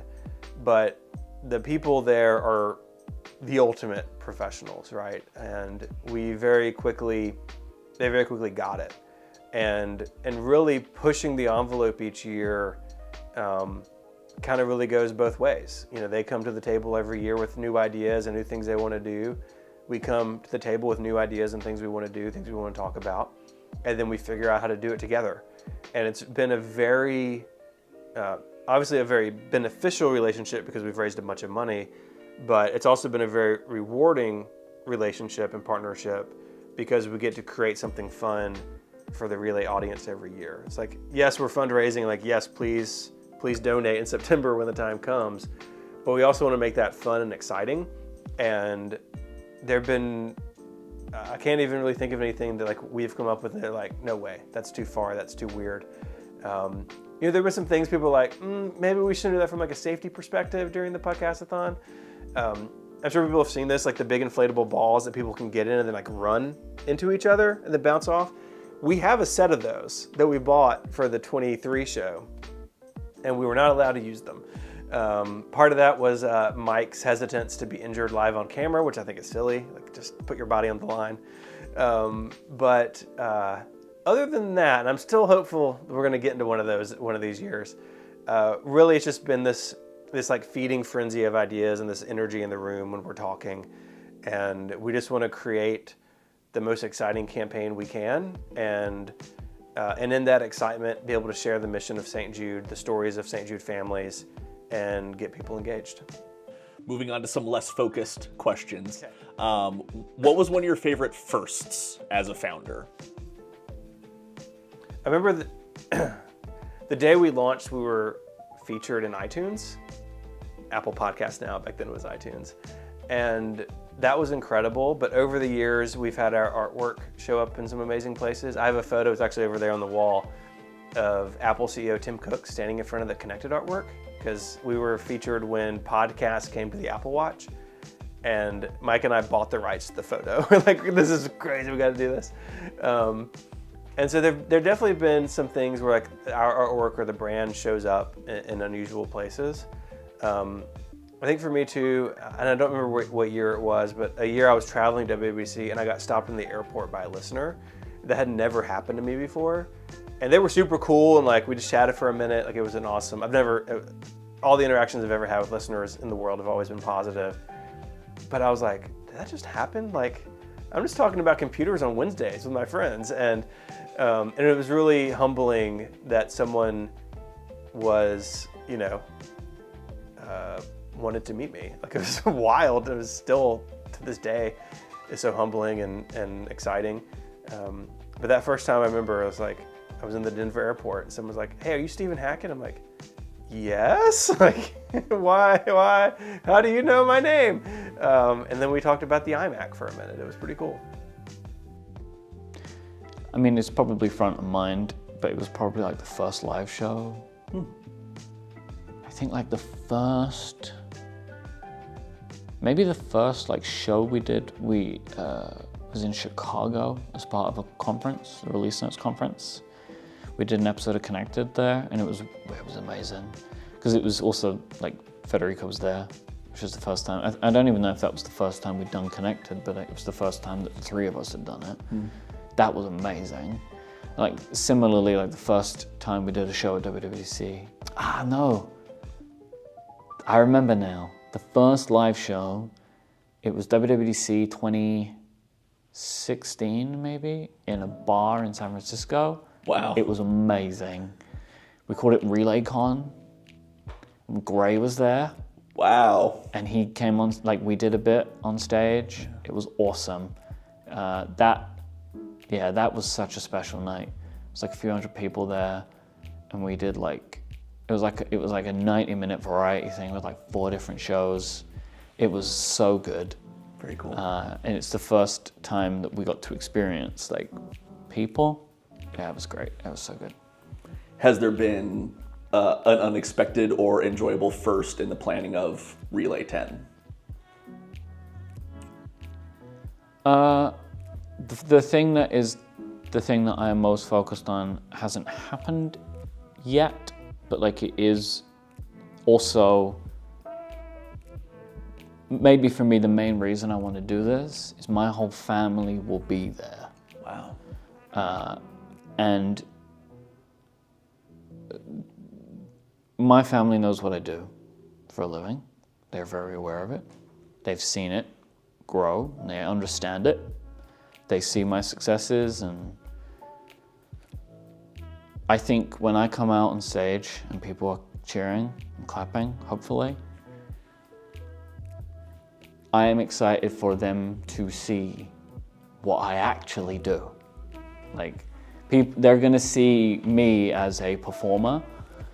They don't listen to my podcasts with any frequency. I know that my younger brother especially drops in and out of the game and stuff, but because that's his thing. But that is so exciting for me to be able to have like my mom see me do this. Like I'm so excited for that. What is your proudest moment in the last 10 years? My proudest moment as co-founder of this company, it is the work we've done with St. Jude. To raise $3 million in 5 years is just astounding to me. And when I think about the far future of the company, when I think about the legacy of the company, that work is what is front of mind for me. Yes, we get to work with some incredible people in their spaces, right? Get to work with some incredible tech journalists and people covering all these things. And yes, we've been successful in doing that. But the thing I'm proudest of, the thing that I want this company and our work to be remembered for, is that money going to St. Jude so they can save the life of kids around the world. Everything else is secondary to that. And our own success and our own ability to continue to do this for a living, all that's important to me too. But we want to harness all that success into this other thing. And the ability to do that and just the amazing success we have found in that fundraising, that's what I'm proudest of. The first podcast-a-thon. First podcast, huh? Like we wanted to raise like 50 grand, and we raised like 300 grand. It's all around that. The pride now, it's all focused around St. Jude. You know, it could be when we announced it, which was amazing when we got to announce the first one at our 5th show. That was so cool to be able to, we were St. Jude's first podcast partner at that point, and really we've really helped them kind of work out what they could do with people in this space. But you know, every year it's the proudest thing. Like this year, we will pass $3 million total fundraising, which is amazing. Wow. Yeah, the pride now is all in that, because that's like legacy stuff, you know? Like, we're able to make an effect on something that's so like actually important. Yeah, the pride is all in that now for me. What is your biggest lesson learned in the last 10 years?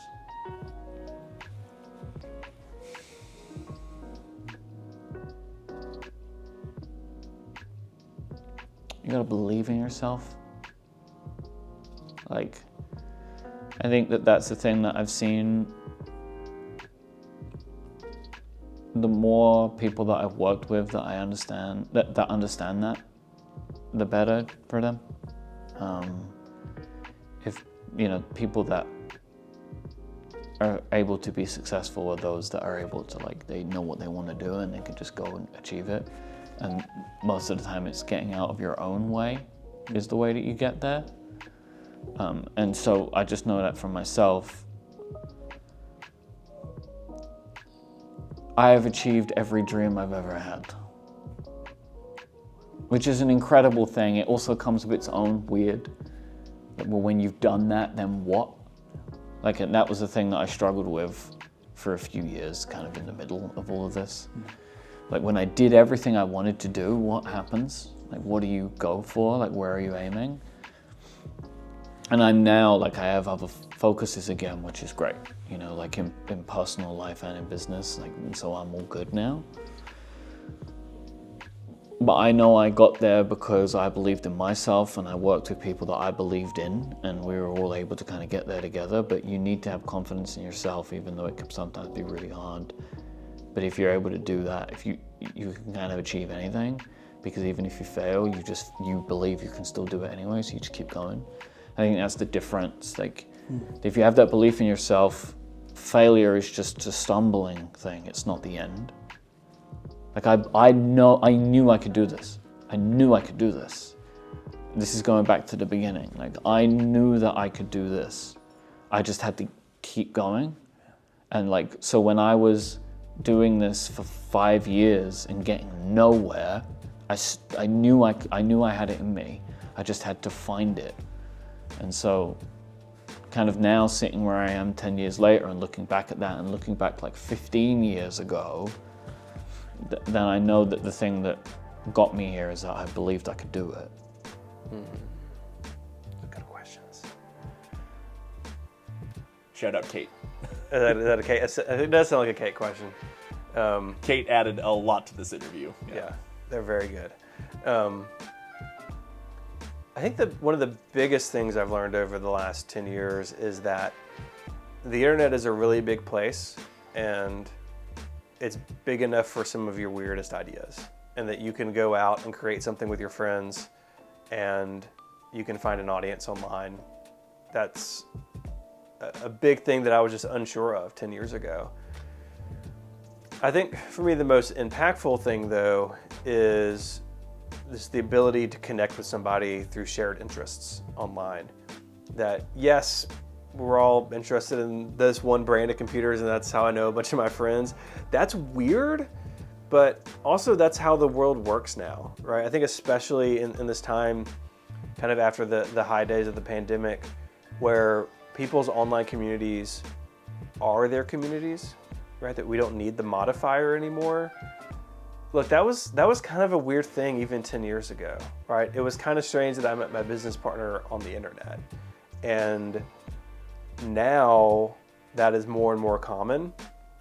And I like to think we've played, a tiny fraction of a part of that people see our community and engage with our shows or in the Discord and like have real relationships and friendships with people who otherwise you would never meet or you would never know.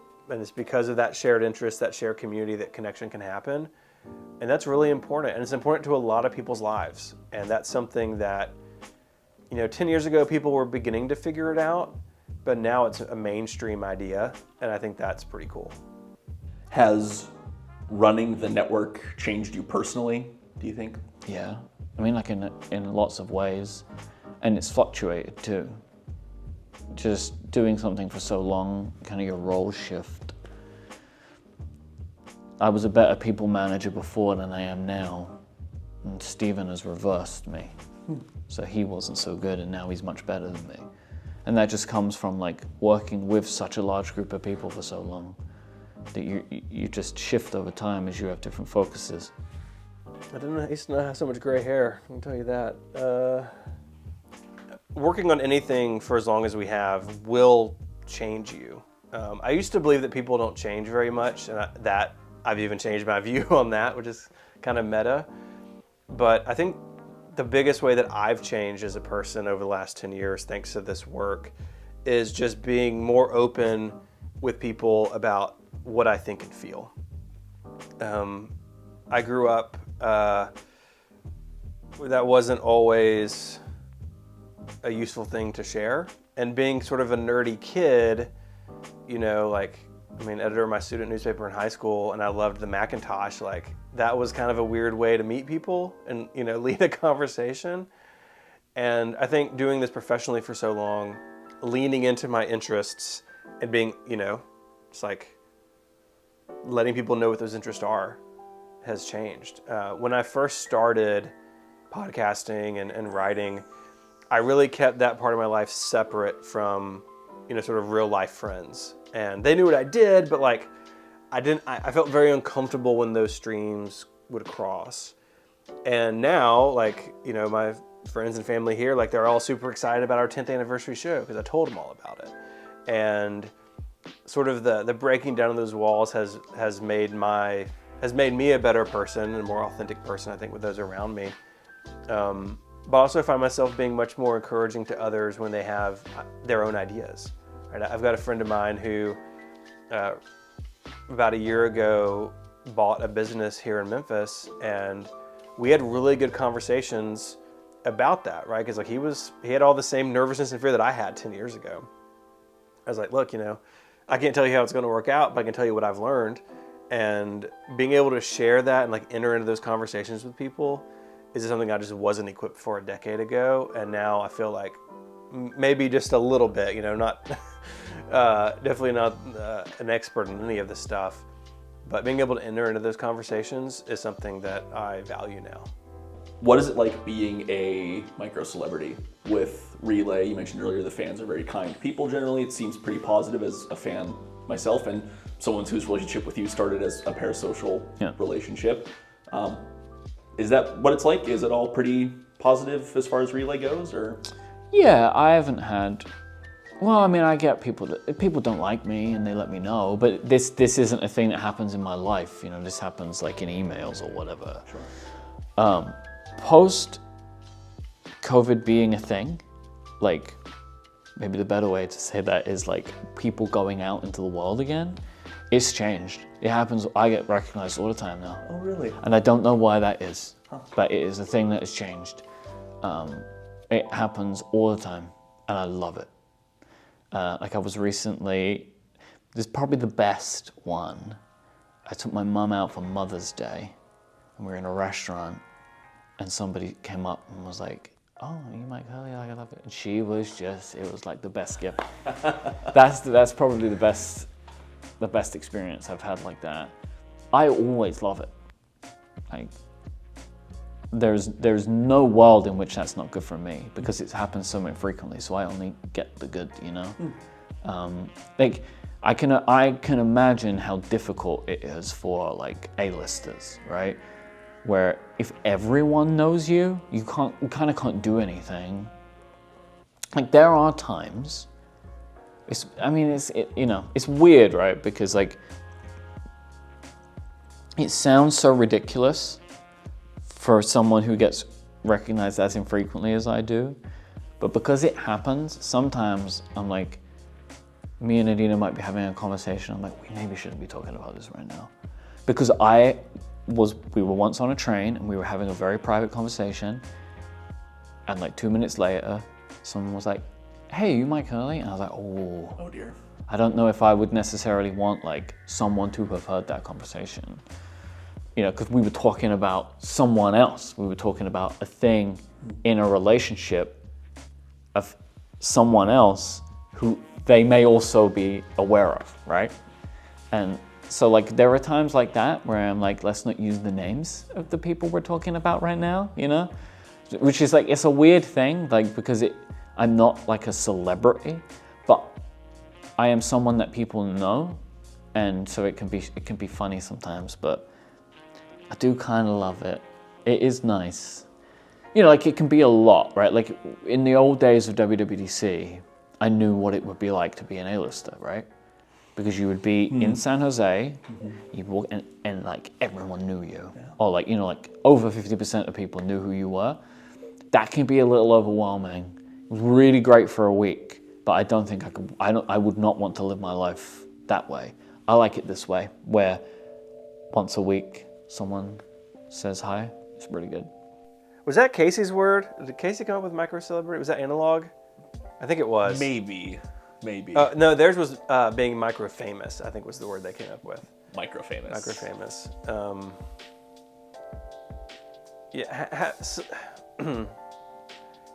In the age of the internet and social media, there's lots of people who are micro-celebrities, right? Like, you know, you can have a YouTube channel or an Instagram following of 10,000 people and you're super famous to those 10,000 people, but then your next door neighbor has no idea what you do and maybe even who you are. That's weird. For me, at least, it has taken some getting used to. In the beginning, you know, my earliest interactions with people who were fans of what we were doing, those interactions were always good, but very uncomfortable for me, and I've grown to be more comfortable with it. And at the same time, you know, it does dictate some changes, right? So like I don't talk about the lives of my kids on the internet. I don't share pictures of them. And that's just a decision that I made at some point when I realized my audience was kind of bigger than just people I knew, right? It's different when we started and like we had a couple hundred listeners and I knew them all, right? But now, you know, there's people who listen or who watch or do whatever who I just don't know. And with that comes a level of self-metering, I think, about what I share. And not that I'm, don't hear what I'm not saying, like it's not I'm keeping things from the audience or anything like that. It's just a matter of like being a bit more picky about what I share publicly. That's changed over the years. And I think it needed to, just as the audience grew, right? Those things just evolve. But it's always flattering. It's always humbling when spotted by somebody in an airport, or years ago, my wife and I were downtown at a show, and coming out of the theater, this guy stopped me. It was like, oh, hey, you know, my son and I listened to y'all's podcast and like we're building a PC together. And that one really blew me away because Memphis is not a big city. Like I know we have listeners here, but it's, that was really cool. And like to hear that they were like listening to our shows and like building a PC together, it's like, oh, we're providing like something for this relationship, this father and son to hang off of. Like that was incredible. I think about that all the time. And all of that is upside, right?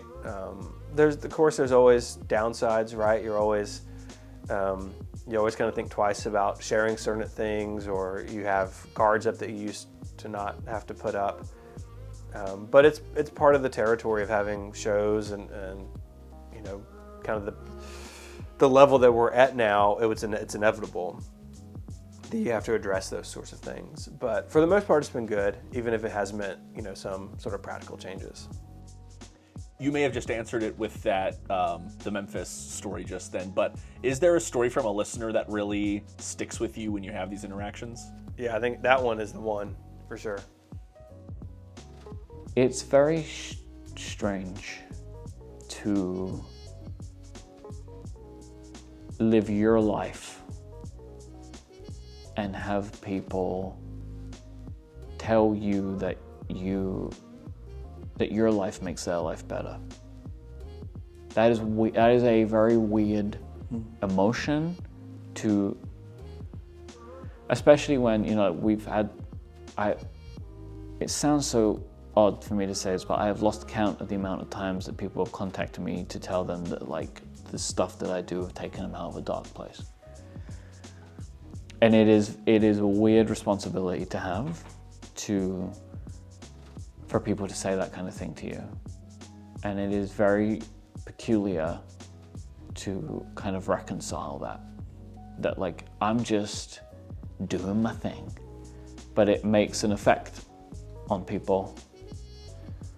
And again, like I understand it because I know, like for example, if I'm having a bad day, Adina's like, you should watch some kind of funny. And because she knows it makes me feel better. So again, like I know what it's like. And so for me, it's not necessarily about like one individual, but it is like the accumulation of the stories that I've heard from people.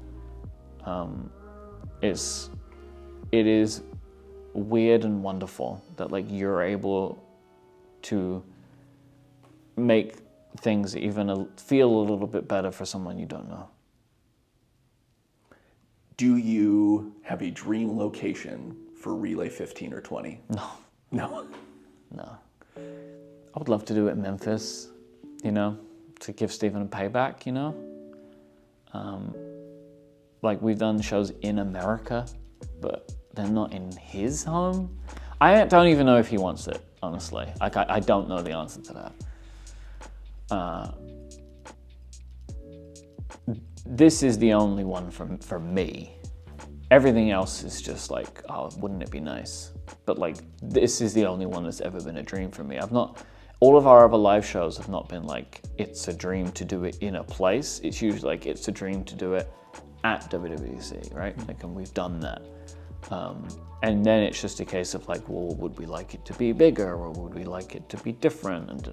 But like, there has only ever been one dream location for me, and it's this one.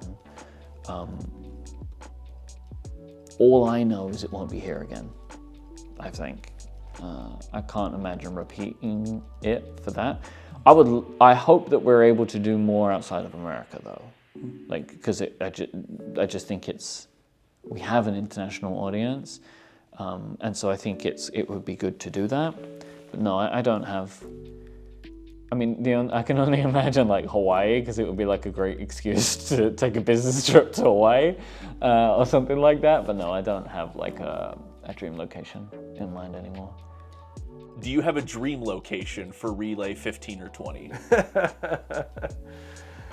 Oh gosh, yeah, we got to get through Relay 10 first, but we would like to do something to mark the 15th anniversary. I've always wanted to do a show in the Pacific Northwest. I've never been in that part of the country except like one trip, and I think that would be awesome. I know we have audience there, the tech community like in Seattle is really big. I think that would be really fun. But we're open to ideas. Maybe one day we'll do something, some remote location on the beach. No, I'm just kidding. I hate the beach. We're not gonna do that. Sand and microphones don't mix. But yeah, we'll find a place, I'm sure. And there's lots of parts of the United States and beyond that I think we could show up and have an audience. 2 more questions to bring it home. Having talked about all this, the history of the company, what does Relay mean to you?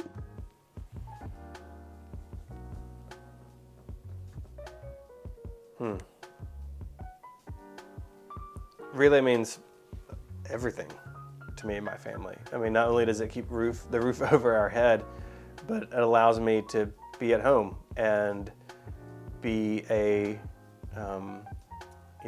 an active participant in a way with kids and family that would be different if I were out at a job 9 to 5 every day.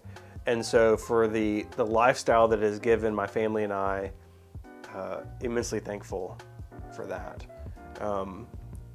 And so much of that does go back to the community. Like, it means so much to me that Relay means so much to so many people, right? There's something about Relay that's happened over the years where like, it's not Mike and I's thing anymore, right? It belongs to our collective group of hosts, who are producing podcasts each week. But it also belongs to the community. And that is something that I did not foresee. We were young and naive, I guess, but it means so much to me that it means so much to so many people. And I think that's really cool, and something that is I think it's really special to get to be a part of something like that. And it's definitely something that I try not to take for granted. That, there's days where I'm just like working on a spreadsheet, right? Like doing business stuff that I have to do. But all of that feeds into what we get to make together, both as a family of hosts, but also as the wider community. And that's pretty cool.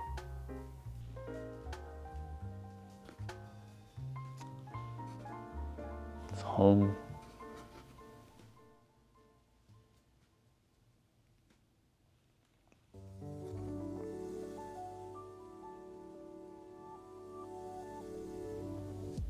It's given me everything.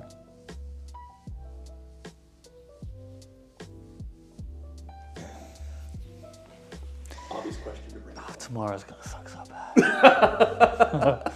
It's gonna be so hard. It's gonna be so bad. It's gonna be great. Yeah, no, like in a good way bad, but like I've got to really keep it together. Yeah. What are you looking forward to in the next 10 years?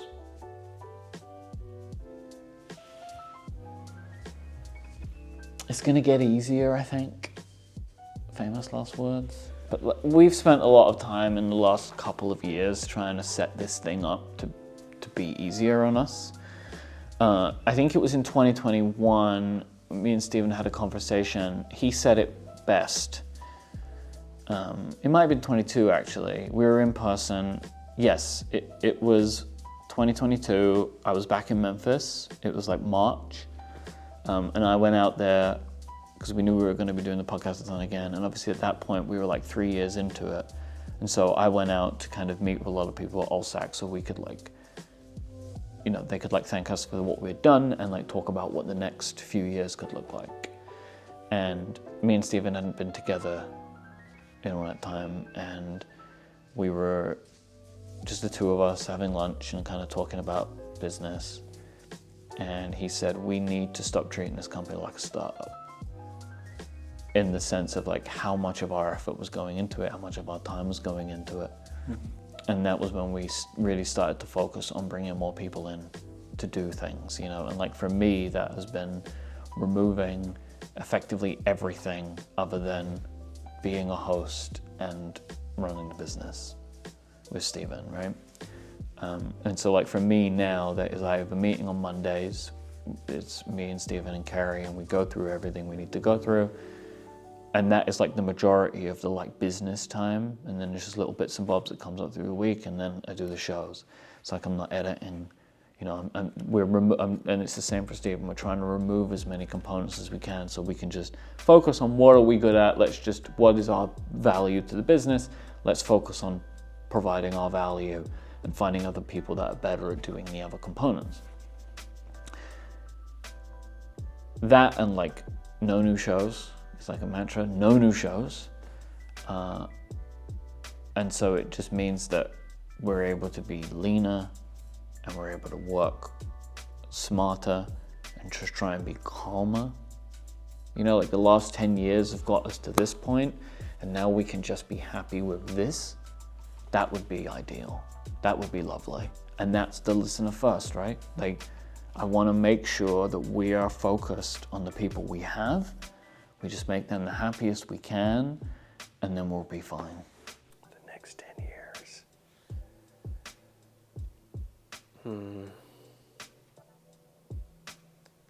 I never would have guessed 10 years ago that we'd be where we are now, with the number of shows that we have, with the amazing hosts we get to work with.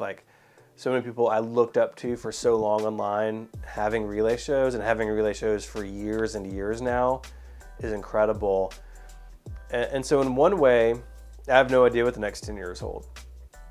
But in another way, I suspect it's going to be much more of where we've been the last couple of years. A very community-driven, community-focused company, and one that celebrates nerdy interests, right?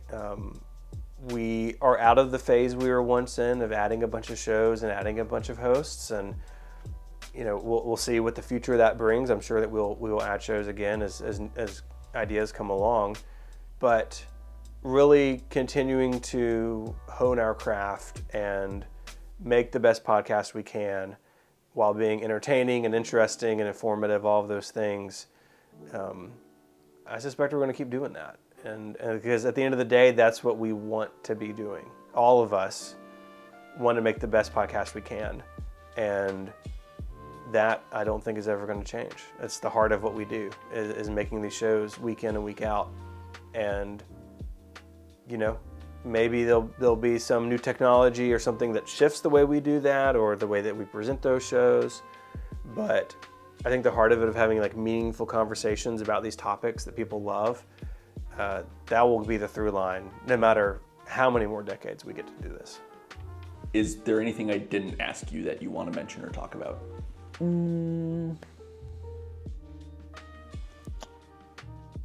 Doing this show in London is I feel like I need to underscore the importance of it a bit. And it comes from, I'm very aware of the fact of how much this is for me. And I'm very thankful that so many of our hosts have traveled for this. Like, it's obvious why we're doing it here, right? I want to do it here because it's important to me, and I am so thankful that it is important to everyone else, that either they want to make something special for me, or that they believe in this enough that they've wanted to make the trip. And that is from our hosts and our listeners. I feel so thankful that people are doing this, that they are